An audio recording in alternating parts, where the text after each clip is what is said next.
Assalamualaikum warahmatullahi wabarakatuh. Saya Erika Octavia Aritania dari Hukum Ekonomi Syariah kelas D. Di sini saya akan mereview materi tentang living hadis. Kemudian langsung saja untuk pengertian living hadis. Living hadis adalah didasarkan atas adanya tradisi yang hidup dalam masyarakat kepada hadis.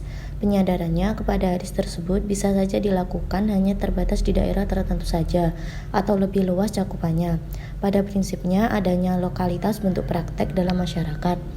Ada juga Nurun Najwa menambahkan bahwa kajian tentang fenomena sosial muslim yang termasuk dalam kajian living hadis adalah aktivitas yang dikaitkan oleh si pelaku sebagai aplikasi dari meneladani Nabi atau dari teks-teks hadis atau sumber-sumber yang jelas, atau ada yang diyakini fenomena tersebut dalam bentuk respon atau praktek perilaku suatu masyarakat yang terinspirasi oleh kehadiran hadis. Sementara Barbara D. Metcalf menyatakan bahwa living hadis mempunyai makna ganda yang mencakup pemahaman terhadap hadis dan internalisasi tertulis atau teks yang didengar ke dalam kehidupan nyata living hadis.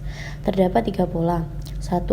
Semua terjemahan, khususnya terjemahan atau ringkasan dari hadis, mengkonstruktur sebuah framework untuk melakukan kritik budaya yang otoritatif dalam perilaku kehidupan sehari-hari. 2. Ketika ada konstatasi antara teks dengan konteks, maka penyelesaiannya melalui teks lain baik tertulis maupun lisan. Yang ketiga, semua teks memberikan kontribusi untuk masyarakat tentang apa yang ingin diketahuinya. Di sini terdapat 3 model variasi living hadis. Yang pertama, tradisi tulis, 2 tradisi lisan, 3 tradisi praktek. Tradisi tulis biasanya dalam bentuk tulisan yang terpampang di tempat-tempat strategis dan diyakini bahwa isi tulisan berasal dari Nabi. Misalnya tulisan An-Nadhafatul Minal Iman, kebersihan sebagian dari iman, yang dianggap hadis oleh masyarakat ditunjukkan agar masyarakat menjaga kebersihan lingkungan.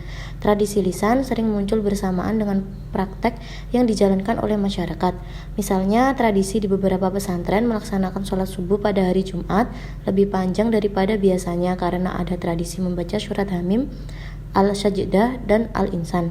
Demikian juga di pesantren di Jawa, ada tradisi Bukhariman pada bulan puasa dan diartikan dengan bahasa Jawa. Hadis-hadis yang dijadikan sebagai dalil dan hujah dalam berbagai kesempatan kegiatan keagamaan yang disampaikan oleh para dai atau mubalik. Selanjutnya, pendekatan dalam living hadis. Yang pertama, pendekatan sejarah. Metode sejarah digunakan untuk mengamati proses sosial budaya berdasarkan alur waktu. Metode ini digunakan untuk menguji otentisitas atau validitas sumber dokumen atau teks-teks hadis, baik dari segi sanad maupun matan hadis. Yang kedua, pendekatan sosiologi dan antropologi. Pendekatan sosiologi mengkaji praktek-praktek keagamaan untuk membuktikan hubungannya dengan interaksi, struktur, ideologi, kelas, dan perbedaan kelompok yang dengan ini semua masyarakat bisa terbentuk. Sedangkan penelitian antropologi mengamati perilaku manusia dalam kehidupan umat beragama, posisi dan peranan tertentu dari seseorang dalam kehidupan bersama melalui hubungan fungsional dalam masyarakat. Yang ketiga, pendekatan fenomenologi. Agama sebagai fenomena kehidupan sebagai sistem sosial budaya, artinya mengkaji agama secara filosofis dan teologis, tetapi agama sebagai fenomena empiris yang mendasari setiap fakta religius. Dalam penelitian fenomenologi, mengandalkan metode penelitian partisipatif agar peneliti dapat memahami tindakan agama dari dalam. Yang keempat, pendekatan hermeneutik. Pendekatan hermeneutika mengkaji tentang cara pembaca memahami teks yang dimaksud oleh pengarang karena adanya perbedaan waktu, tempat, dan konteks latar belakang sosial budaya yang berbeda antara pengarang dan pembaca yang memunculkan pluralitas pemahaman terhadap teks. Metode penelitian. Yang pertama, observasi. Observasi adalah pengamatan, penglihatan. Secara khusus adalah mengamati dan mendengar dalam rangka memahami, mencari jawaban, mencari bukti terhadap fenomena sosial keagamaan. Yang kedua, dokumentasi. Dokumentasi yaitu metode pengumpulan data dalam penelitian untuk memperoleh data yang bentuknya catatan, transkrip, buku, surat kabar, majalah, dokumen, peraturan, agenda, dan lain sebagainya. Yang ketiga adalah wawancara.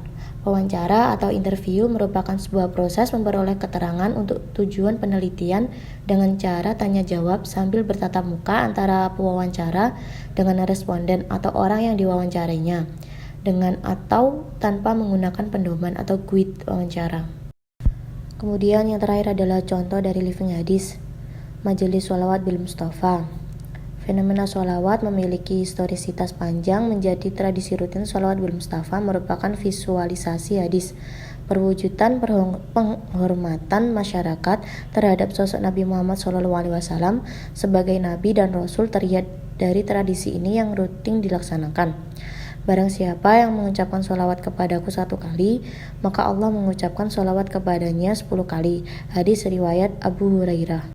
Sekian review materi living hadis dari saya, kurang lebihnya mohon maaf. Wassalamualaikum warahmatullahi wabarakatuh.